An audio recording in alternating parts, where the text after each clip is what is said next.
зүгээр миний хувьд бол ер нь энэ болох ёстой юм болдгороо болж гэнэ гэж ойлгож байгаа. Ер нь яагаад та бүхэнд бас ингээд нэмэлт мэдээлэл хэлэхэд улсын хурлаар болоод улс төрчид ер нь энэ засгийн газар энэ парламент чи өөрөө тийм хамтрал руу түлхсэн парламент штэ.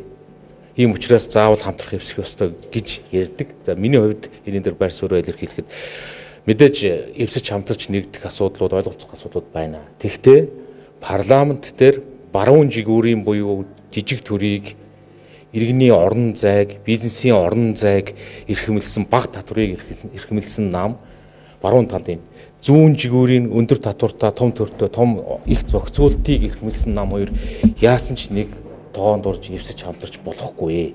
Энэ хоёр нам үндсэн жигүүр дээр байгаа бодлогын ялгаагаа аваад дунд нь байгаа тэр жижиг гэж хэлж болох намууд эвсэл хамтралд ордог бодлогоо хэрэгжүүлдэг байжээч энэ өөрөө Монгол улсын тусгаар тогтнолын баталгаа болсон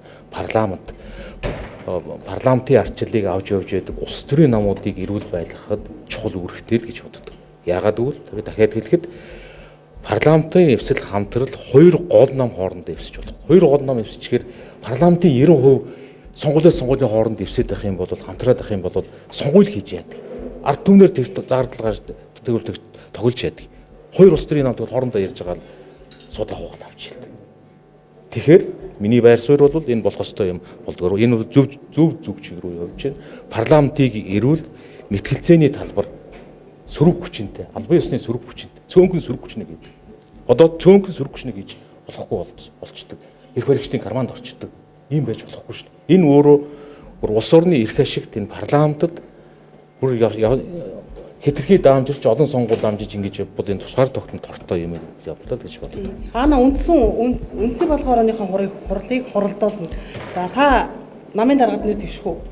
Өө тэр асуудал 4 журмаараа л явна. Энэ асуудал төр чинь улс төрийн намын тухай хуулиар 4 журмын өөрчлөлтийг бас бид нар ярих хэрэгтэй. Тийм амбиц байгаа юу? Бодол байгаа юу? Гү тэр нээлттэй шүү дээ.